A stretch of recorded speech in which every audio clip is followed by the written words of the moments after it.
श्री स्वामी समर्थ जय शंकर. नमस्कार मित्रांनो, माझा पहिला वेळा पॉडकास्ट बनता येईल. खरं तरी आठवणीची खरं ही एक आपण जी सिरीज सुरू केली आहे, तर देवांचे जे परमभक्त होऊन गेले आहेत तर त्यांना शंकर महाराजांचे, चिले महाराजांचे जे जे अनुभव आले आहेत त्यांचं आपण संकलन करत आहोत. कारण ह्या आठवणी ह्या प्रत्यक्ष देवांच्या प्रत्यक्ष मिळालेल्या अनुभूती आहेत. तर आज मी एका वैशिष्ट्यपूर्ण आणि एका दिव्य अशा व्यक्तीला भेटायला आलो आहे, ज्यांना प्रत्यक्ष दत्तात्रेय प्रभू असलेल्या चिले महाराजांचा म्हणजे चिले देवांचा जवळपास 12 ते 13 वर्ष प्रत्यक्ष सहवास लाभला आहे आणि त्यांना अनंत अशा अनुभूती मिळाल्या आहेत. तर मी आलो आहे आत्ता बनसोडे आजींना भेटायला.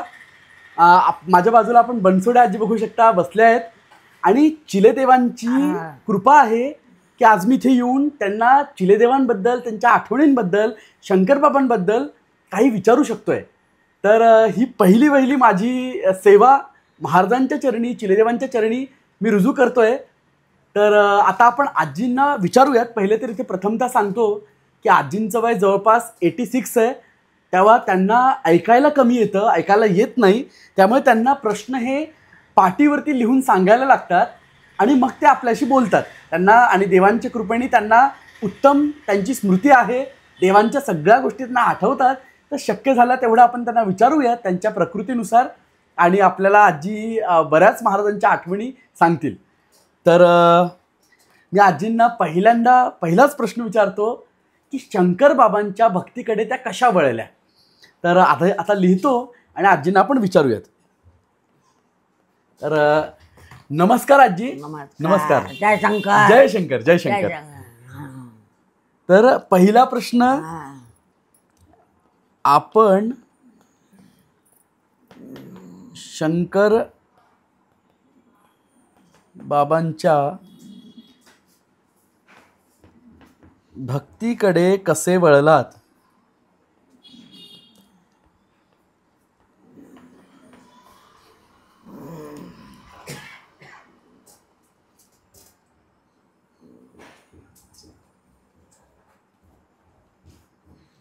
आता वळलं कसं सांगते.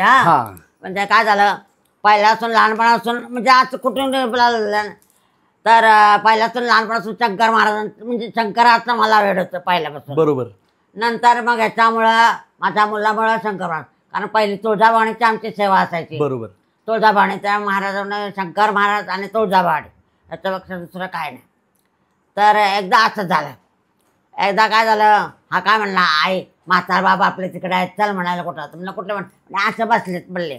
म्हणलं मग गेले, आम्ही पाहिलं. मग त्यापासून वेळ लागला महाराजांचं. बरोबर. महाराजांचा वेळ लागल्यानंतर मग दर अष्टमीला तांदूळ वगैरे गहू निवडायला, अष्टमीला कार्यक्रमाला सगळ्याला आम्ही जायचो. बरोबर. तर एकदा काय झालं, लहान लहान माझे मुलं होते. तर धनेश्वर डॉक्टरचे ना ते काय म्हणले, तू मरणार आणि तुला शंकर महाराज वाचवणार म्हणाले. तर त्यांनी कागद म्हणजे केस पेपर दिला होता, पण आम्ही या मार्गात नव्हतो. त्यामुळं कुठं गेला काय कळलं नाही. आमचे मालक होते, पोरं लहान लहान होते, माझे आई वडील होते, आम्ही बडोद्याला असायचो ना.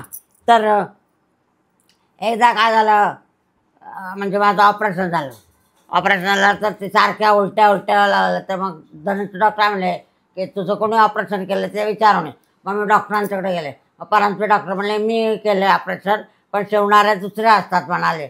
मग ते जोड गेले की 7 पडदे असतात, 7 पडदे जोडले की तो मारणार.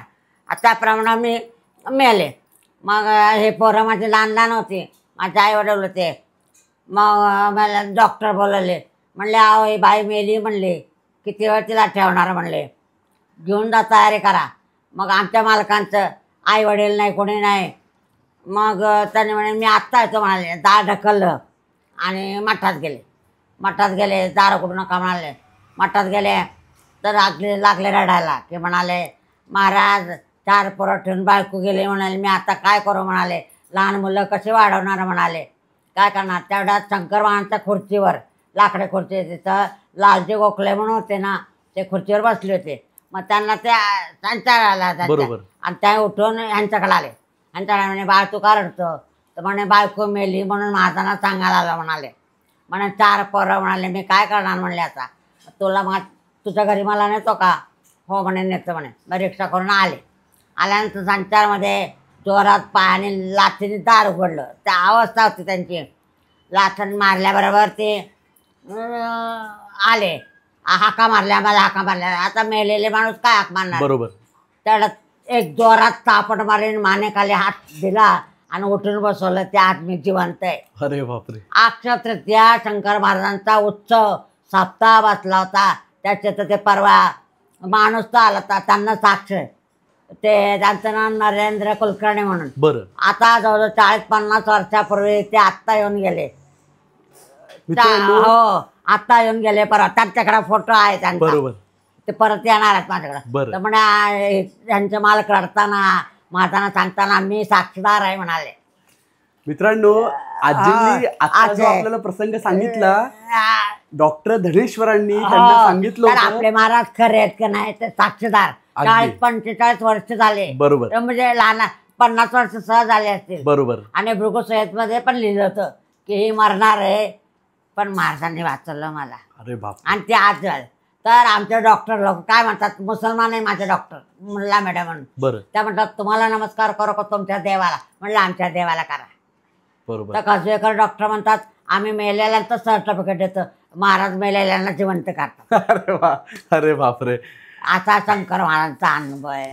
मित्रांनो बघा, आत्ता आजींनी काय सांगितलं मी सोप्या शब्दात सांगतो. बघा, आजींना डॉक्टर धनेश्वर, पहिले तर आजींचा शंकर बाबांच्या प्रत्येक जेवढे शिष्य झालेत, अभ्यंकर काका, डॉक्टर धनेश्वर, कबुली बाबांच्या घरातली सगळे मंडळी, त्यानंतर जणू काका, मधुबांच्या इकडचे भस्मे काका, सोलापूरचे मंडळी, या सगळ्या मंडळींचा प्रत्यक्ष सहवास आजींना, आजींच्या कुटुंबियांना लाभला आहे. बघा, डॉक्टर धनेश्वर आजींना सांगितलं होतं. डॉक्टर धनेश्वरांनी, आपल्याला सगळ्यांना माहिती आहे की डॉक्टर धनेश्वर त्रिकालज्ञ झाले होते महाराजांच्या कृपेने. आणि आजींना त्यांनी सांगितलं होतं की तू मरणार आहेस आणि शंकर बाबा तुला परत जिवंत करणार आहेत. खरं तर ही दंतकथा वाटेल इतका हा अलौकिक असा अनुभव आहे. शंकर बाबांनी आजच्या काळामध्ये, या कलियुगामध्ये, आजी पूर्णतः मृत झाल्या होत्या आणि शंकर बाबांनी स्वतः येऊन आजींना जिवंत केलं होतं. हाच प्रसंग आजींनी आपल्याला आत्ता सांगितलाय. खरं तर म्हणजे याच्याबद्दल आपण काय म्हणणार, म्हणजे मी एवढंच सांगू शकतो की काळावर सत्ता, ज्यांची काळावर सत्ता आहे असे शंकर बाबा आहेत, असे चिलेदेव आहेत. तर आता आजींना दुसरा एक महाराजांचा प्रसंग विचारतो मी. आणि शंकर महाराजांचा अनुभव हो सांगते हो बरं का? हो. हां कर्जाची. हो. बरं, आता काय झालं, आमचं कोर्ट कचेरी होती. बरोबर. कोर्ट कचेरी होती ना, तर PMTचं 2 कर्ज काढले होते. आणि काय म्हणजे काय नाही अन्न घरात खायला, सगळे भांडं. म्हणजे माझा भाऊ होता ना, त्याचं लग्न केलं तर आम्ही, मग त्याचं कर्ज, आमचं कोर्टाचं कर्ज, त्यामुळे पगार येतच नव्हता हातात. काय करणार. तर एकदा काय झालं, आता पोरांना लहान लहान पोरं होते, त्यांना काय खाऊ घालणार, भांडं कुंड हे सगळं मारवाड्याचं दुकान टाकलं. बरोबर. कारण 5 रुपये, 10 रुपये, 15 रुपये असं टाकलं होतं. आता उद्या त्याला तर काहीच राहिलं नाही भांडं, आता काय करणार. म्हणले मी कामावून आलो ना की तू 2 पोरं हातात धर, मी 2 पोरं हातात घेऊ आणि आपण कॅनला आत्महत्या करायची म्हणाले. तर काय करणार, कारण पोरांना काय खाऊ घालणार म्हणले. बरोबर. बरं म्हणलं, कारण निर्धारच केला, कारण काय घालणार आहे ना. मग कामावून आल्यानंतर कॉलनीतले लोक जागे होती. बरं, पोरं झोपले. आम्ही डोकान बघायचं, कॉलनीतले लोक डोकान बघायचं, कॉलनीतले सगळे लोक झोपल्यानंतर गुरखा सुरू झाला. तो तिकडे गेला की पोरं घेऊन गेला की परत इकडे गेला की आता रात्री 3-3:30 झाले. काय केलं ना की परत कॉलनीतले लोक उठले. म्हणजे आता काय करणार म्हणले. झोपले. आज सकाळी उठले, कामाला गेल्यानंतर साहेब म्हणले सही कर. ते म्हणले अहो कशाची सही करू म्हणाले, मला PMTचं कर्ज आहे म्हणाले. कशाचं आहे. अरे म्हणले तुला सही करतो ना, नीट बघ आणि सही कर. तर म्हणे कसे सही करणार म्हणले. का साहेब म्हणे माझी गरिबाची चर्चा कारण आधी डोक्यात. बरोबर. गरीब परिस्थिती असलं का त्याला का गरिबाची चर्चा करता, मी माझ्या कामाला जातो. अरे नीट बघ म्हटल्यानंतर त्यांना 26 आकडा दिसतो. 26 आकडा. अरे नीट बघितलं का रे. म्हणे 20 रुपये बायकोला दे, 6 रुपये खिशाला, कारण पैसे पाहिले नसतात, खिसा ठेवल म्हणाले, कारण आदल्याच्या आत्महत्या करायचे ठरते ना. बरोबर. मग म्हणे 20 रुपये बाहेर, मग अरे नीट बघितल्यानंतर 400 रुपये आले. म्हणे 26 आकडा 400 रुपये कसं काय, 400 रुपये आले. पळत पळत आले, जे आपडा पिडले, यातले पैसे घे.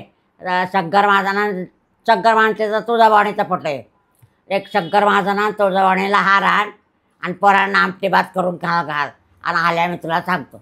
मग त्यांनी तो इतिहास सगळा सांगितला आणि ते पैसे पाहिले. आम्ही दोघंजण खूप रडलो की देवा कुठनं पैसे आले, कुठनं पैसे आले काय कळत नाही. आणि मग आमटे 5 पोरांना खाल्ला, आम्ही खाल्ला आणि झोपलो. सकाळी दुसऱ्या दिवशी पेपर आउट, इंदिरा गांधीने आणीबाणी उठवली. हो हो. कर्ज जे पैसे असतील ते ठेवायचे, व्याज द्यायचं नाही. आणीबाणी उठली इंदिरा गांधीची, सत्य घटनाकडे म्हणले हे पैसे.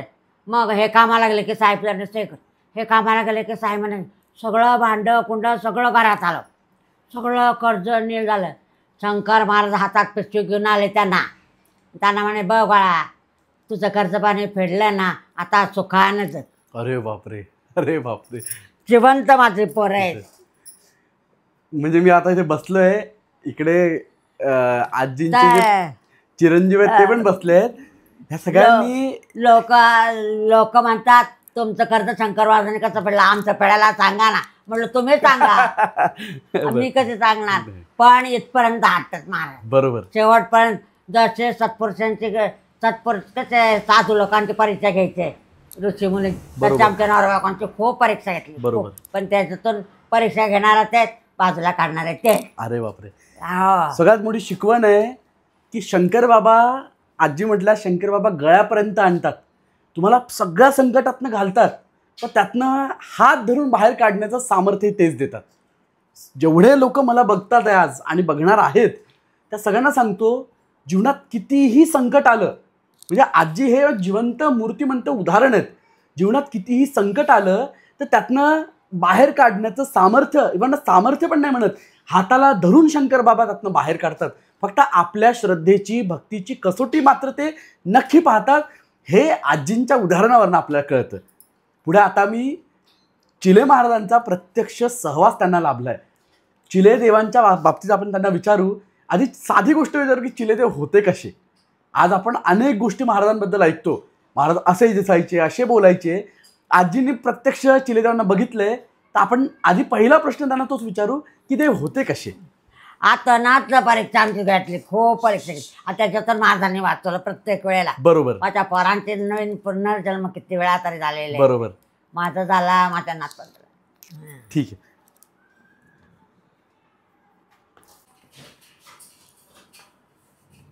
आता सगळे एक एक एक एक गेले, आता कोण नाही राहिलं, मी एकटे राहिले.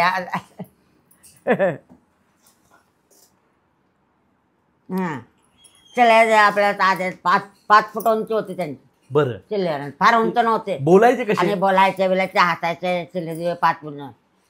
तर काय झालं, चिल्ले महाराजांचा मला राग असायचा. बरं. चिल्ले महाराजांचा राग बरं. दारू मला मगाशी नाही का सांगितलं की दारू पितात, शिव्या देतात, ते आवडत नव्हते म्हणून. बरोबर. पण पहिली भेट कधी झाली.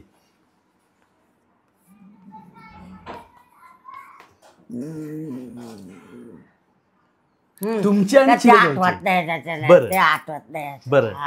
ते आठवत नाही पहिली भेट. बरं. असं मग काय झालं, चिल्ले महाराजाला की म्हटलं हात अर्थात वगैरे आवडत नाही म्हणून. तर मठातले भोई डॉक्टर सेवा होते. मग ते काय म्हणाले की आपल्याला अष्टमी आहे, मग पूर्णाचा स्वयंपाक करायला तुम्ही या म्हणले, चोळ्यात स्वयंपाक बनवायचा. बरं. तर बरं म्हणलं मी येते. मग आमच्या नंदीचे 16 आणलं. म्हणलं बरं झाला, महाराज मठात येत नाहीत, आपल्याला मठात जागा सापडली. बरोबर. म्हणून बरोबर. पूर्णाचा स्वयंपाक करायला गेले, नऊवार साडी वगैरे नेसलेली. तर पूर्णाचा स्वयंपाक वगैरे केला, नैवेद्य झाला, आरती झाली. महाराजांचं देवकुळे आजी म्हणून उजव्या बाजूला आणि डाव्या हाताला मी होते. शंकर महाराजांचा असं त्यांनी फोटो वगैरे काढला, सगळं झालं. आणि तेव्हा चिले महाराज काय मठात येत नव्हते. लांब आता रोड आहे ना, त्याच्या पलीकडे लांब होते. आणि मग सगळे लोक एक एक एक एक दर्शनाला गेले. तर म्हणलं आपण कशाला जायचं, आपण 16 नेसलं, नको जायला म्हणलं त्यांच्याकडे. तर पण राहत आहे कुठं, असले महाराज म्हणून काय झालं लांबून. मग लांबून आपण लांबून 16 ते म्हणे लांबून दर्शन. हे मला लांब लचक हात केला, हाताला धरलं आणि मला आणि आमच्या मालकांना दोघांना कोल्हापूरला महाराजांनी नेलं. त्याच वेळेस? कोल्हापूरला सोहळ्यात. बरं. सोहळ्यात कोल्हापूरला नेलं. बरं. मग आमच्याजवळ तर पैसा नव्हता. 10 रुपयाचं उसने आणले ते हार घालायला. बरोबर. मग अभ्यंकर, कासगावकर, मालपाटक, पळणीकर, करंदीकर सगळ्यांनी आम्हाला पैसे, तिकडं महाराज देतील तिकडं जावा तुम्ही म्हणाले. मग महाराज म्हणाले चल कोल्हापूरला. मग आम्ही कोल्हापूरला गेलो. महाराज काय खाली उतरत नव्हते ना आम्हाला उतरून देत नव्हते. नवरा बायको आम्ही दोघं कोल्हापूरला गेलो. पहिलं गेलो पंचगंगेला. आणि हे सोहळं बरं का नेसलेलं. बरं. हात लांब करून नेल्यानंतर मग सिद्धेश्वरच्या देवळात गेलो. सिद्धेश्वराच्या देवळात बस आई पोट दुखतंय काम करूया म्हणाले महाराज. म्हणले आई म्हणायचे. तर मग असं गेले तिकडं आणि सांडलाचं डबडा असतं की नाही ते आणलं आणि म्हणलं काय म्हणलं महाराज आहेत सांडलाचा डबडा कुठं ठेवला चावतेच बस म्हणाले. आणि ते उभे राहिले ना तर त्यांचं डोकं वर सिद्धेश्वरला लागत होतं. म्हणलं देवा तुम्ही उंच कसं काय झाले? हा म्हटलं बरोबर परत 5 फूट झाले. अरे बाप. 5 फूट झाले. मग नंतर म्हणाले बस आता काय. मग सतीचं देऊळ आहे. सतीच्या देवळात तिथून दुर्वान सुपारी आणली. बरं. म्हणे पोट दुखतंय ऑपरेशन, पोट दुखतंय ऑपरेशन. तर कोणाचं काय माहिती का नाही होय नाही काय म्हणायचं नाही. आणि 16 तर नसलं. मग आम्ही मारुती आहे सिद्धेश्वराच्या तिथे मारुतीच्या तिथं आलो. मारुतीच्या तिथं आल्यानंतर काम करूया म्हणाले. आता ते काम करणार आपण होय नाही एवढंच म्हणायचं बाकी काय म्हणायचं नाही. आता म्हणलं आमच्या मालकानं काय म्हणले 5 पिंडी तिथं तो बस. 5 पिंडीला पाणी घातलं आणि तिथं थांबला. हातातल्या गाड्या काढलं देवळात ठेवले 2 रुपये त्या गाड्याजवळ ठेवले. आणि आता बरं का पण माझाने हात वगैरे काय लावला नाही. लांबूनच असे बोलायचे. तर म्हणाले आपण काम करूया म्हणाले.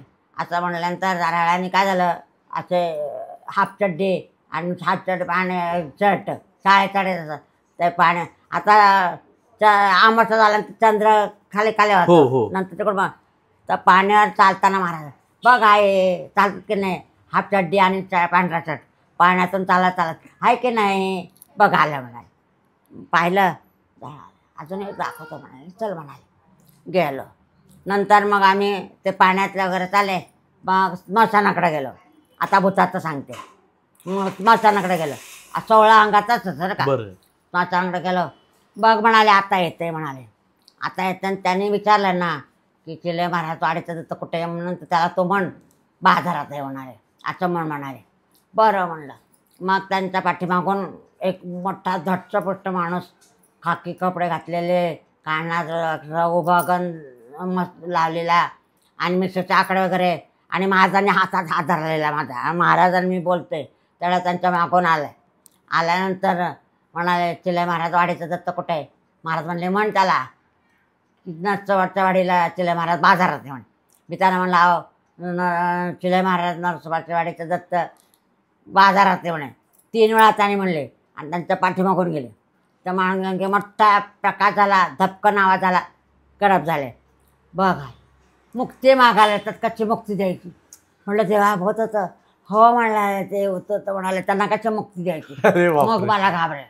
मग मला भीती वाटायला लागली. म्हणजे बाई आता हे भूत खेचा असं दाखवा लागलं तर काय करणार म्हणलं. दाखवतं म्हणे अजून चल म्हणाले. मग तिथून आत वाड्यात आलो. मग त्याला मुक्ती नाही दिली महाराजांनी. मग वाड्यात आलो तर पूर्वीच्या लोकांचं समाधान आहेत ना तर दगडी समाधी आहेत बांधलेले त्या वाड्यात. बरोबर. दगडी समाधी बघ म्हणाले. तर त्या लोकांचे पूर्वीच्या लोकांच्या समाधी बांधलेल्या तसा साडीचा रंग जसे कपडे तसे सगळं दाखवलं महाराजाने. तर ते पायरी उभं राहिले. बघ आता मला काढला चंद्राच्या प्रकाशाने दिसत. मी त्यांना ढकललं. म्हणलं तुमच्या प्रकाशाने दिसत नाही चंद्राच्या प्रकाशाने म्हणून ढकल. नको आई तुला भोळ येते. तर डोक्याचा पदर वगैरे अगदी सगळ्या रंग वगैरे सगळं दाखवलं महाराजांनी. अरे बापरे.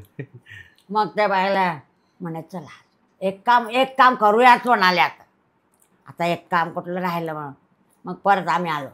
मचानं तिथं 21 ते 22 वर्षाचा मुलगा आला. देवा माझं काम करा देवा माझं. जा आणू दे नाही आता काय आणायचं काय माहिती. मग त्याने काय केलं डोक्याची कवटी माणसाचं प्रेत ठेवतात ना ते ज्वारीची ताट असतं की नाही ती पेंडी एक खांद्यावर पेंडी हातात कवटी घेऊन आला. बघ आहे त्याचा खून झाला ना त्याला मुक्ती दिली पाहिजे म्हणाले. त्याचं काम केलं पाहिजे.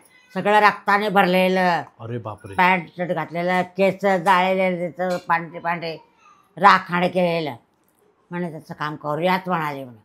मग ते कवटी बरं का आणि ठेव म्हणाले तुझं काम करतोच म्हणाले आणि त्याचं काम केलं, त्याला मुक्ती दिली. अरे बापरे.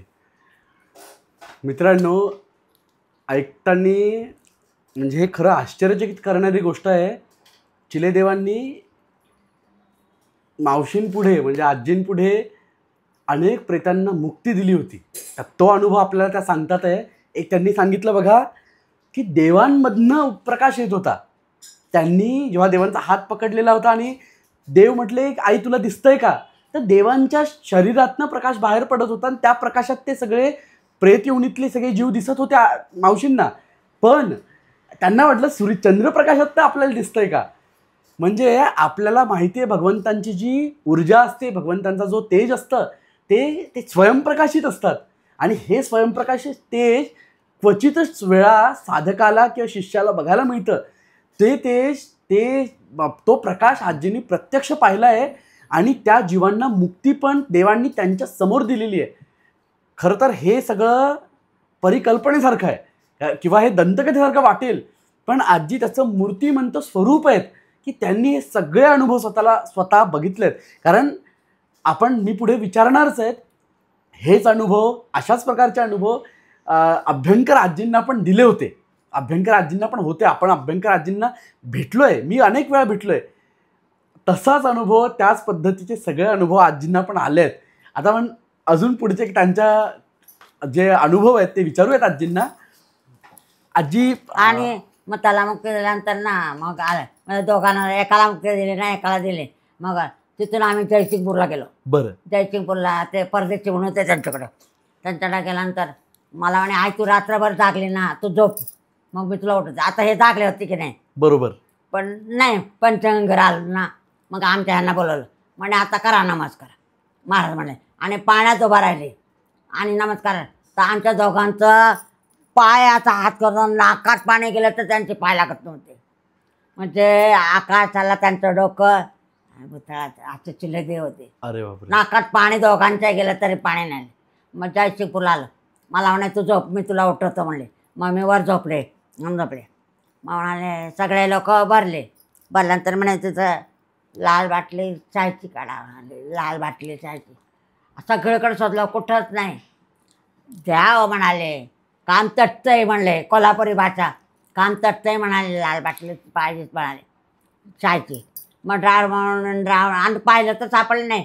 महाराज ते ड्रायव्हरला म्हणे तू बाजूला सरक, आणि माझं हाताने काढली लाल चायची बाटली.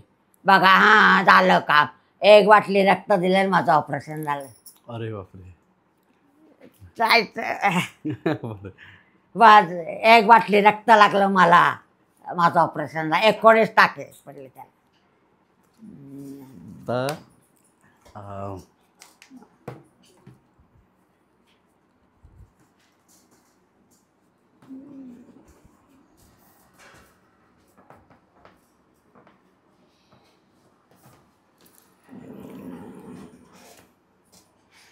ग्रहणामध्ये त्यांना मगाचे सांगितलं ना, हा मगाचे ग्रहणातलं जेवायला बोलवलं होतं ते. हा नाही का एसटी मध्ये बरोबर. तो आपल्या प्रेक्षकांना पाहिजे लोकांना खरं ना, आधी मी त्यांच्याशी बोलत होतो शूटिंगच्या आधी, तर त्यांनी मला तो ग्रहणातला प्रसंग सांगितला होता. या प्रसंगामध्ये मुंगळेकर गुरुजींचा पण उल्लेख येतो, ज्यांच्यावरती चिलेदेवांनी पूर्ण कृपा केली होती. म्हणजे मुंगळेकर महाराज हे स्वामी स्वरूपानंदांचे शिष्य होते, पण चिलेदेवांनी त्यांना शब्द दिला होता आणि त्यांना सांगितलं होतं की तुझ्या घरातले वासे पण वेद बोलतील. त्यांच्या या शब्दानंतर, चिलेदेवांच्या कृपेनंतर मुंगळेकर महाराज हे फार मोठ्या स्थितीला पोहोचले होते. तर त्यांचा पण अनुभव इथे आजी आपल्याला सांगणार आहेत. तर तो अनुभव हो तो काय झालं, महाराजाचे आले आणि आता हात केला किंवा उठायचा हात, तर मोठं ग्रहण होतं, खग्रास ग्रहण बरं का. मग नाही का सगळीकडे अंधार वगैरे, बरोबर, पेपर आउट झालं होतं. तर पोरांना काय सांगितलं, म्हणलं मी कासेगावकरांच्याकडे जाते, ग्रहण सुटलं कमी येते आणि कारण पैसे नव्हते, महाराजांनी दिले ते पैसे. तर मी यांना म्हणलं अहो मला महाराजांनी कोल्हापूरला बोलवलं आहे. म्हणे बघ बाबा जातो. मग हे गेले. मग तेव्हा महाराजांनी 40 रुपये दिले. 28 झालं, 28 लागलं, ते खूप भाडं कमी होतं बरोबर, तेव्हा एसटीला कमी भाडं होतं. आता वेळ सांगता येत नाही. बरोबर. मग स्वारगेटला आले, आम्ही घोरपडपेठ राहत होतो. स्वारगेटला आल्यानंतर सरापावची होती, म्हणले काय वहिनी कुठं निघाला? त्यांना माहिती तर आम्ही नवरा बायको या मार्गातलेत म्हणून. तर म्हणलं कोल्हापूरला जायचं आहे म्हणलं आम्हाला. गाड्यात म्हणे आम्ही गाड्यात सोडणार नाही तर तुम्ही कोल्हापूरला कसं जाणार? बरोबर. आता काय करायचं? काय महाराज खोटं बोलतात म्हणलं. माझ्या गावाला गाडी नाही कशी जाणार असं म्हणलं. आणि माघार वेळ तेवढ्याच भोसले म्हणून त्यांचे मित्र परवडले. काय वहिनी कुठं निघालात? म्हणलं कोल्हापूरला जायचं आहे. महाराजांनी म्हणलं बोलवलं तर जायला पाहिजे म्हणलं कोल्हापूरला. थांब म्हणले काय. मग मुंबई गारगोटी गाडी आली. म्हणे बसा. मग आता त्यांना आभार मानले पाहिजे ना, मला गाडी मिळाली. आता मी कशी कोल्हापूरला जायला असं वाटलं होतं. काय नाही, विठ्ठमाची पोथी वाचत बसली. एक साडी आणि विठ्ठमाची पोथी घेतली. म्हटलं कसं तरी सातारपर्यंत गेलो. सातारला गेल्यानंतर तिथं कंट्रोलने गाडी अडवली. म्हणे सगळे पॅसेंजर उतरा म्हणाले. पुढं गाडीत ऑर्डरवरून आली, गाडी सोडायची नाही म्हणाले. मग आता काय करायचं? म्हणे उतरा सगळे पॅसेंजर. म्हणे बाई उतरा तुम्ही. म्हणलं मी नाही उतरणार. म्हणलं अहो बाई म्हणे गाडीत जाणार नाही तर. मला माहिती नाही, मी उतरणार नाही. मग मी नाही उतरले. मग ड्रायव्हर कंडक्टर मी आम्ही 3 माणसं कोल्हापूरला गेलो. बरं. 3 माणसं कोल्हापूरला गेलो. कोल्हापूरला उतरलो. उतरल्यानंतर सगळं बंद. नंतर मग एक रिक्षावाला आला. म्हणलं अरे मला राजारामपुरीत जायचं आहे. मग तर म्हणणे पेट्रोलच नाही तर कसं काय जाणार म्हणले, सगळं बंद आहे. आता काय करायचं? मग परत महाराजांना पडलं. म्हणलं काय महाराज हे म्हणतात आणि वाहनाची सोय नाही, कशी येणार म्हणलं एकटी.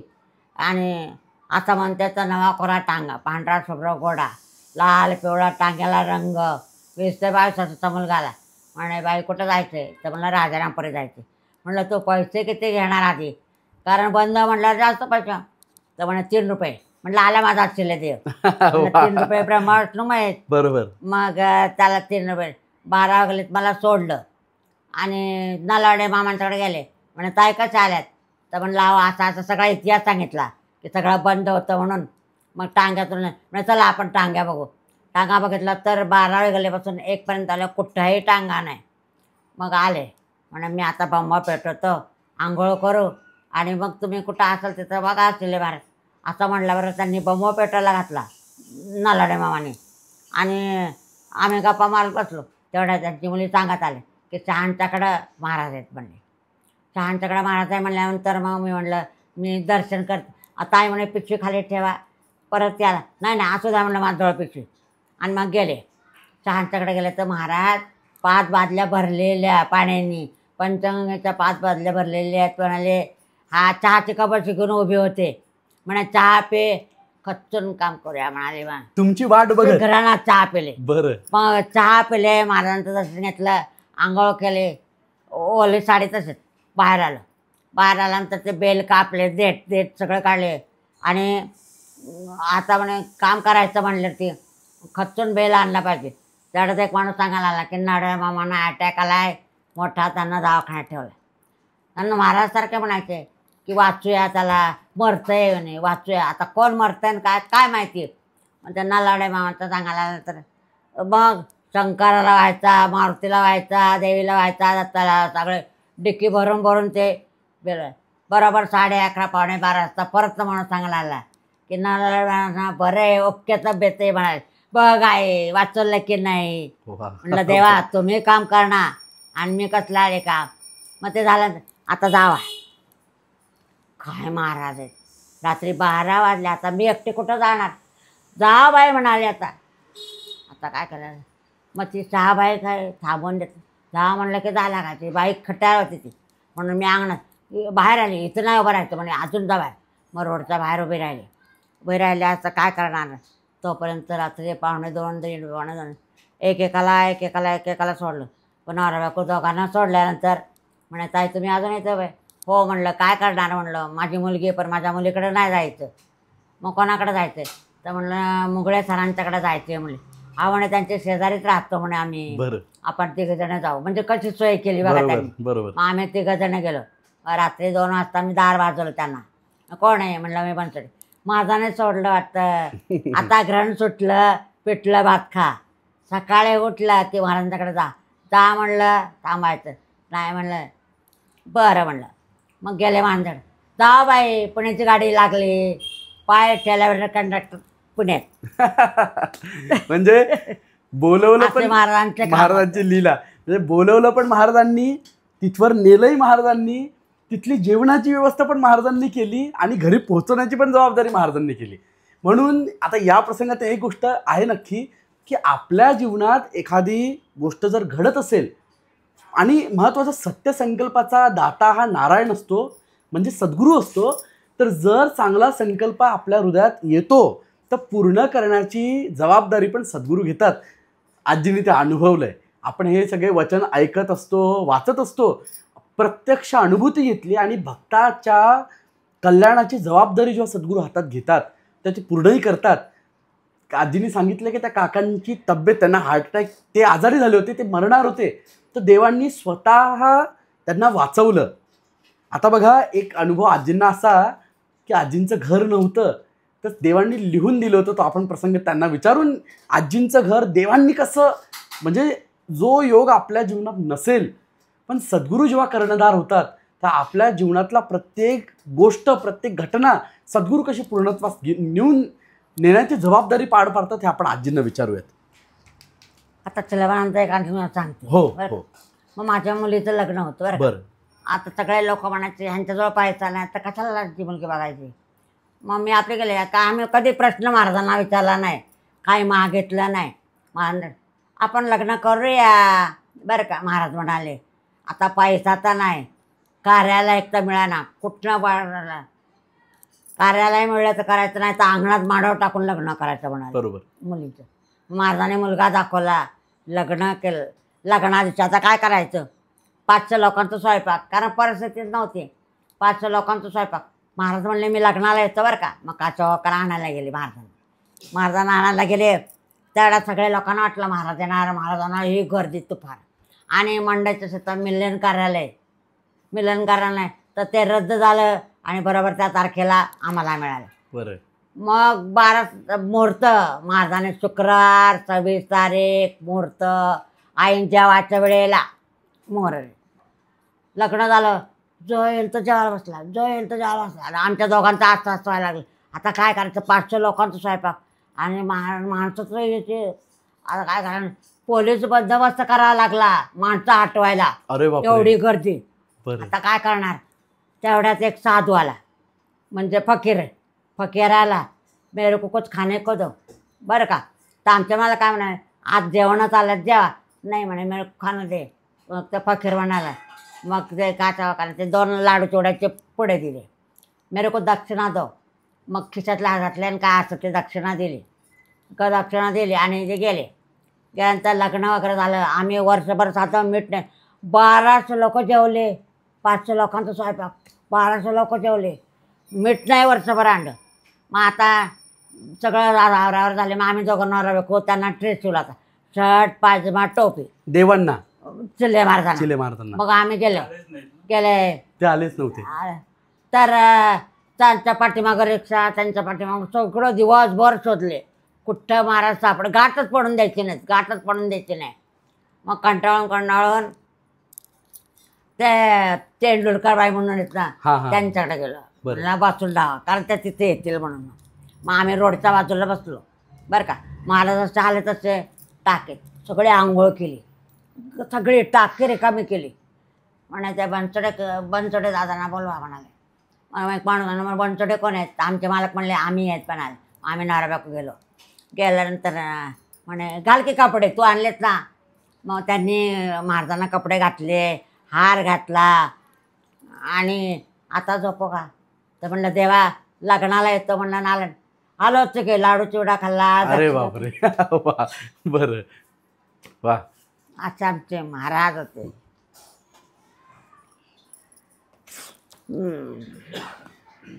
साईनाथ महाराज आपल्या भक्तांच्या घरी वेगवेगळ्या रूपात जायचे.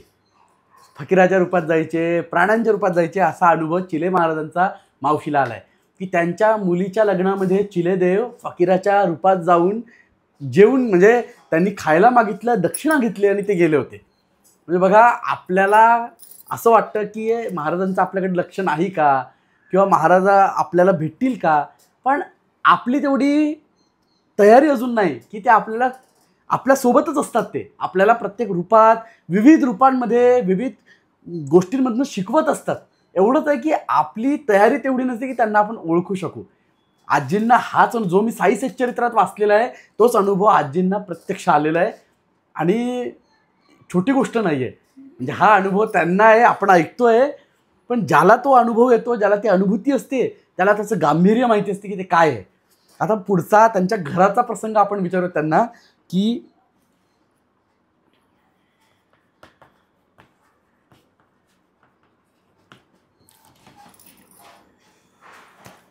देवांनी लिहून दिलं होतं की तुझं घर होईल म्हणून. तर तो प्रसंग आपण त्यांच्याकडनंच ऐकूयात. घरचं हे घर बांधलेलं हा, आहे. घर बांधलेलं. काय झालं तर आमची परिस्थिती 5 पैसे सुद्धा म्हणजे डिपॉझिट द्यायला 50 रुपये सुद्धा नसायचे. सगळीकडे 8 ठिकाणी जागा झाल्या, कुठं म्हणजे जागाच नाही. तर महाराजाला तर 11 वर्ष आधी लिहून दिलं होतं की रत्नामाला यावाने जागा होणार, तळ्याचे घंटा वाजले की मी हजर आहे. 11 वर्ष आधी? हो, 11 वर्ष आधी. आणि आमच्याजवळ 1 रुपया पण नाही, कारण आम्ही काय करणार. आणि म्हणलं कसली जागा घेऊन जाणार, म्हणलं देवा आमच्याजवळ तर पैसा.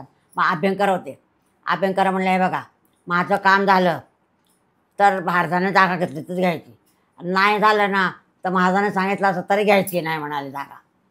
बरं म्हणलं, कारण आपल्याजवळ पैसाच नाही, काय करणार. तर शनिवारीच्या ऐवजी शुक्रवारी 6,000चं पुडकं घेऊन आले. माझं काम झालं, जागा घ्या. मग 2-2 हजार म्हणजे 3 गुंठे जागा, आम्ही 6,000ची जागा घेतली. 6,000ची जागा घेतली. मग महाराज आले पळणीकडून, अजून एक काम करतो म्हणजे देवा जागा घेतली म्हणाले बरं का. आता अभ्यंकरांना पैसे कसे देणार. तर अभ्यंकर म्हणले प्रपंच वाढवून 1 रुपया महिना दिला तरी चालेल म्हणले, खर्च वापरून. कसं देणार म्हणले. मग महाराज आले, अजून एक काम करतोच म्हणाले. बरं, आता एक काम केलं, देवा जागा घेतली, काय करणार म्हणले. नाही, अजून एक काम करतोच म्हणले. मग 1 महिन्याने आमचा कोर्टाचा निकाल लागला. बरं, मुंबई हायकोर्टापर्यंत आमच्या अशा अक्षर बदलली. तर माणूस म्हणला माझ्यासारखा निकाल लागला, लगेच अक्षर कशी बदलली. कोर्टातली अक्षर बदलली, आमचा शिकायला लागला. मग ज्याचा कोर्ट होता ना त्याला आम्ही ती जागा विकली, ते पैसे घेऊन अभ्यंकरांना दिले. अरे बापरे, अरे बापरे. ते जे लिहिलेलं आहे ते अजूनही आहे का? बरं बरं. कोणाचं कर्ज नाही, दरवर्षी पोरांचे लग्न आहे, घर, 5 पैसे कर्ज नाही. कुठून पैसा येता अजून सुद्धा दवाखान्यात निघाले ना तर महाराज डॉक्टरांचं बिल भरतात. बरोबर. मित्रांनो, एक महत्त्वाची गोष्ट अशी की चिलेदेव कधी पायातनं काही पादत्राणं म्हणजे काही चप्पल वगैरे घालत नसत. म्हणजे मी बऱ्याच ठिकाणी गेलो आहे, कोल्हापूरला गेलो आहे, चिलेदेवांचे जेवढे भक्त आहेत बऱ्यापैकी भक्तांना भेटलो आहे. तर कुठेही देवनं अनवाणी पायाने फिरायचे. आणि विशेष असं की देव अनवाणी पायाने सगळ्या ठिकाणी भ्रमण करायचे, पण देवांचे पाय अगदी लहान मुलासारखे कापसासारखे होते असं मी ऐकलंय. ते आपण आजीला विचारूच. पण आजींना देवांनी त्यांच्या पादुका म्हणजे त्यांच्या चप्पल दिल्या आहेत, तर तो अनुभव आता आजी आपल्याला सांगणार आहेत. आणि मला असं वाटतं माझ्या माहितीत असतीलही, पण माझ्या माहितीत एक मात्र आजींकडेच त्या पादुका आहेत. तर आपण तो प्रसंग आजींना विचारूयात. पादुकाचं सांगतो बरं का. तर आमचे मालक अभ्यंकर कासगावकर आम्ही दोघं कुठं जायचं तर दोघं असायचं. बरोबर बरोबर. 15 दिवस काय घरात थांबत नव्हतं आम्ही. महाराजांनी बोलवलं की जायचं, महाराजांनी बोलवलं केलं तर महाराज जेऊरला होते वर. बरं. जेऊरला होते आणि माझ्या प्लॅस्टिकचे चप्पल तुटक्या, बंद तुटलेले, परत 3 रुपयाचं चप्पल माझ्या होत्या. तर आम्ही डोंगर उतरायला लागलो. इकडं अभ्यंकर, इकडं आमच्या मालक आणि मी मध्ये. तर एक शेळीचं पिल्लू सारखं यायचं, तर आम्ही त्याला हाकलायचो कारण आम्ही पडू. महाराजांचं चालणं ना आमचं पळणं असे वेगवान चालणं असायचं. ते चालायचे पण आम्ही पळायचो मागं, मग पडू आम्ही म्हणून आम्हाला भेट होतो. पण ते शेळं सारखं पिल्लू यायचं. आता काय करायचं म्हणलं, पडलं तर काय करणार पडलं बरं का. तेवढ्यात भर ऊन, करायला ऊन, तेवढ्यात ते पिल्लू शेळीचं करडू डोंगरावर गेलं आणि तिकडून सरळ पळत पळत आलं, महाराजांच्या पायावर डोकं ठेवलं त्याने. मग आमचं लक्ष गेलं, अरे बापरे, भर उन्हाचं महाराजांच्या पायाला आपण चप्पल घालून चालतोय म्हणलं. त्या शेळीच्या पिल्लाने आमच्या डोक्यात अक्कल चुकवलं. मग मी त्या चप्पल काढल्या, म्हणलं देवात घालतो की. अरे बाप, काढ म्हणले पायात. ते बिन चप्पल तुटलेल्या प्लॅस्टिकच्या रुपयात माझाने घातल्या. म्हणलं आता ह्या पादुका झाल्या, दिले की नाही तुला. अरे वा. म्हणजे कडीच्या पिल्लाने अक्कल सुचवले पण आम्हाला अक्कल नाही. तशा त्या पादुका तुमच्याकडे आल्या. मग आम्ही पूजा करतो. वा. अशा या दसऱ्याच्या घरी आले ते बरोबर, महाराज म्हणून बरोबर. दसऱ्याची पूजा. दसऱ्याला इथे आले होते ना? दसऱ्याला कसे आले होते? दसऱ्याचं आले म्हणजे काय झालं, मी आजींकडे देव पहिल्यांदा दसऱ्याला आले होते. तर मी आता त्यांना ते विचारलंय की ते दसऱ्याला कसे आले होते, काय झालं होतं प्रसंग, ते आजी आपल्याला सांगणार आहेत. तर काय झालं, पळणीकरांच्याकडे महाराज आले होते बरं का, आम्हाला काय माहितीच नाही. तर स्टेशन जवळनं एक जण राहिलं होते, ते काय म्हणले आपण महाराजांचं दर्शन, मला हळदीकुंकवाला बोल. तर अष्टमी, नवरात्राच्या अष्टमीला मी हळदीकुंकवाला म्हणून गेले. तर कावळे म्हणून होते नाशिकचे, कावळे गाड्या घेऊन आले. तर कोल्हापूरला सगळीकडे शोधलं तर कुठंच महाराज नाही, कुठं नाही. महाराज म्हणल्यानंतर काच पुसली ना की परत पावलं उठायची, काच पुसली ना पावलं उठायचं. मग त्या म्हणले आपण हळदीकुंकवाला जायचं ना. आम्ही त्या दोघीजणी बहिणी आणि आम्ही गेलो. महाराज मधल्या घरात बसले होते, उठले लगेच म्हणाले चला जाऊया म्हणाले आपण. आणि धरला हाताला आणि मला आणि एक मुलगा होता, एक होता जा, असं मिळून आम्ही गेलो कोल्हापूर नाशिकला. अष्टमी, नवमी आणि दशमीला दसरा असतो. तर 3 दिवस माझी आई होती घरात स्वयंपाक करायला, पोरांना जेव घालायला. मग 3 दिवस गेल्यानंतर आमच्या मालकांची चौथासिंगी ड्युटी असते, ते रात्रंदिवस ते काम करायचे. मग ते म्हणलं तुझ्या आले घरी. मग नाशिकला गेले तर आंघोळ केली. आंघोळ केली ना तर हे पोटतानी त्यांचं धोतर नाही तर कुठं गाठलं बसते, एवढा मोठा धोतर गाठ बसला. म्हणलं देवा केवढा मोठा पोट झालाय. म्हणलं आत घ्या की लगेच खाले आतपट घेतलं, अक्कलकोट स्वामींसारखं बळा बरोबर आत घेतला. मग कमरेला हात देऊन तर त्या मुलाला विठ्ठोबाचं दर्शन झालं. अरे बापरे. पाटावर उभं राहिले. आणि मग आम्ही थांबल्यानंतर म्हणाले चला आता सरळ जाऊया. आता गाडीत त्या लोकांची लोक आणि आम्ही आता 2-3 लोक आम्ही वाढले. आता काय करणार, असं बसलो होतं. तर मग मी काय केलं, असे आपल्याला जागाच नाही तर काय, अच्छा महाराजांनी बळ बसलं, बस मांडी म्हणाले. अरे बापरे. महाराजांच्या मांडीवर बसले म्हणजे दत्त विधान झालं. मग मांडीवर बसले आणि घरी सरळ आमच्या घरी आले. घरी आता काय करायचं, 3 वर्ष झालं नका येऊ म्हणले.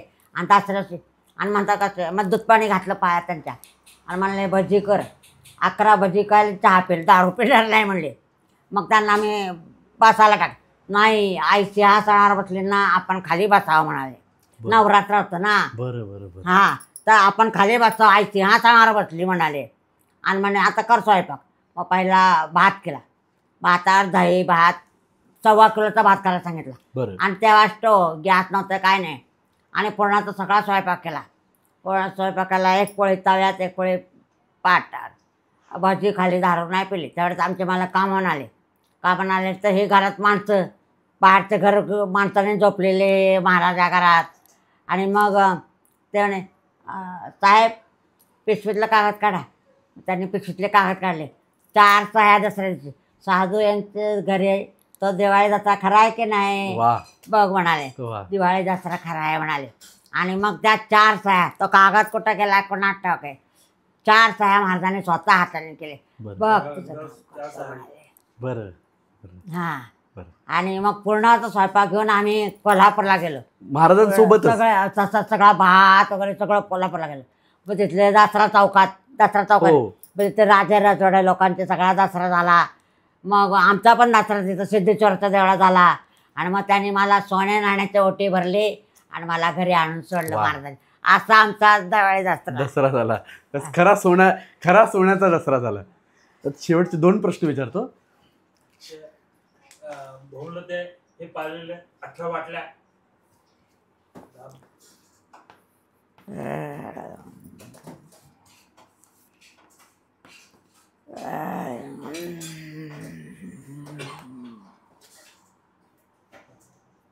आमच्या मालकांना. आमच्या मालकाला कसं पण काय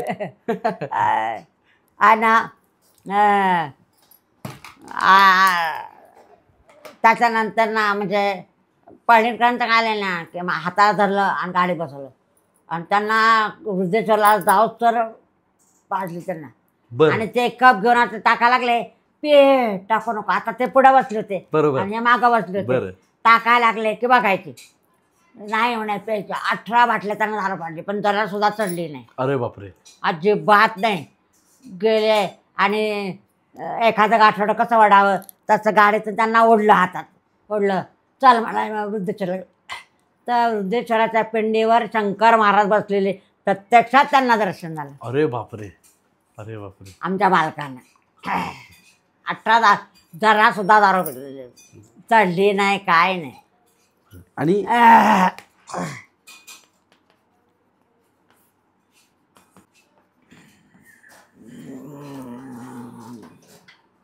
मी प्रश्न विचारलाय की शंकर बाबांबद्दल चिले महाराज काय बोलायचे. अरे काय झालं मग आता, लोक ते उत्सव होता ना, उत्सव होता म्हणून लोक आत येत नव्हते महाराजांच्या. मग लोक साचे नमस्कार करू नको म्हणाले. मला नमस्कार नाही का, दादाचा अपमान होतो म्हणाले. दादा म्हणायचे म्हणे. दादा म्हणायचे. महाराजांच्या मठात जात नव्हते, नमस्कार करून घेत नव्हते चिले महाराज. मग आता ह्याने सगळ्यांना सांगतात की मठात गेलेलं. आम्ही पण ट्रस्टला सांगितलं की कोणी राहायचं असू दे, नमस्कार तर आपल्या बापापेक्षा मोठं कोण आहे बरोबर का. आहे. मग चिले महाराज सांगितलं की मला नमस्कार केला, दादाचा अपमान होतो म्हणाले.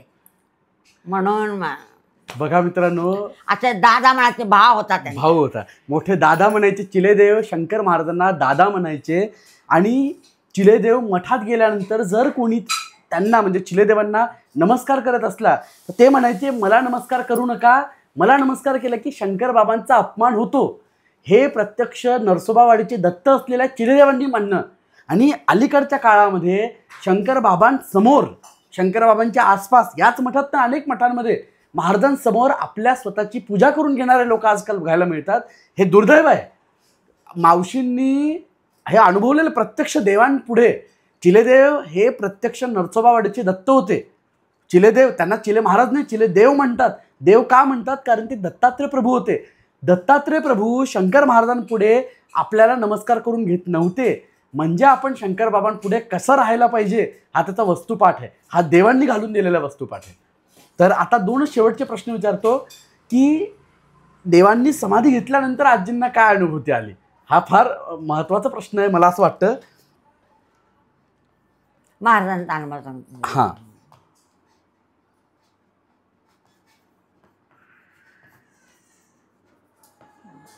मी आजींना आता समाधीनंतर, चिलेदेवांनी समाधी घेतल्यानंतर त्यांना काय अनुभवलं हे विचारतोय. आणि तुम्हाला एक सांगतो, चिलेदेवांनी देह पुण्यात ठेवला होता तेव्हा आजीचा पूर्ण परिवार तिथे होता. अभ्यंकरांकडे चिलेदेवांचं देह आणला होता, तिथे दर्शनासाठी होते काही देव. आणि त्यानंतर आजींचे जे चिरंजीव आहेत ते स्वतः चिलेदेवांच्या सोबत कोल्हापूरला गेले होते. तिथे समाधी त्यांना जेव्हा दिली तेव्हाही ते हजर होते असं मला त्यांनी सांगितलं आणि ते होते. तर फार मोठी गोष्ट आहे. आता चिलेदेवांनी समाधी घेतल्यानंतर आजींना काय अनुभव आले आपण त्यांना विचारू. चिले महाराज काय म्हणले ते की दर संकट यायचे ना, आई बघ आपल्याला संकट सारख्या संकट चतुर्थीला सत्यनारायणची पूजा करत जा. बरं. तर मी सत्यनारायणची पूजा दर काय नाही, 2 खावचे पानं मांडायचे, खाली खोबरं घ्यायचं, प्रसाद करायचा आणि पोथी वाचायची. बरं म्हणलं आणि मग तसे करायला लागले. पण ते खारे खोबरं ते सगळं असायचे, पैसे वाहिलेले. मग आम्ही काय करायचं, असं ठेवायचं, खायचं कसं म्हणून तसं गाठोड ठेवलं. तर एक दिवशी काय झालं, गेले महाराजांना, बघ आहे खारे खोबरं हाळकोंडाला कीड लागते म्हणे, तुझ्या मागची कीड गेली म्हणाले. ते आता खारे खोबरं खायचं, हाळकोंडात टाकून द्यायची. आता पैशाचं काय करायचं तर मग ते पैसे साठलेले पैसे गॅस बत्ती घेतली. आता महाराजांचेच पैसे आहेत, ते काय करायचं आपल्याला. आणि पहिल्यापासून आम्हाला खायला तर पण 4 आणे कधी आम्ही खाल्ले नाही. द्यापडा कोणी ठेवले पैसे ना, तर उदबत्ती आणायचं, कापूर आणायचं, पण 10 तांदूळ आणले नाही. तर म्हणलं ते पैसे काय करायचे, मग ते गॅस बत्ती घेतली. तर ते इंगळे अण्णा 7चे कॅन्टरवाले म्हणून इंगळे अण्णा, तर पालखी निघाली, त्यांचे आई वडील आहेत चिले महाराजांचे, तिथं पालखी जाते. तर 4 गॅस बत्त्या लावल्या, एकही लागली नाही, नव्या. आणि आमच्या एका बत्तीवरती ती सगळं सोहळा झाला. बरं. म्हणजे महाराजांचा रामबाण शब्द असायचा. बरोबर आता बरोबर. आता ते गोंधळाचं सांगते आमच्या आईसाहेब. हां तर ते गरुड साहेबांना माझा चेहरा दाखवला बरं का. मी दवाखान्यात आले. बरं आपण या मार्गात आहेत तर कोणाला माहिती नाही. आपले दाखले म्हटलं आकाचे. तर मला ते गरुड साहेबांनी बोलावलं इकडे या म्हणाले. म्हटलं का हो? म्हणे रात्री तुमचा चेहरा दाखवला तिच्या घरी जागरण गोंधळ कर. तर म्हणलं अहो कसं काय तुम्ही करणार. म्हणलं तुम्ही पैसे घेणार आमच्याजवळ तर पैशाने कसं करणार. मला माहिती नाही म्हणाले. महाराजांनी सांगितलं जागरण गोंधळ कर आणि चहा घे म्हणाले. म्हणलं आता या.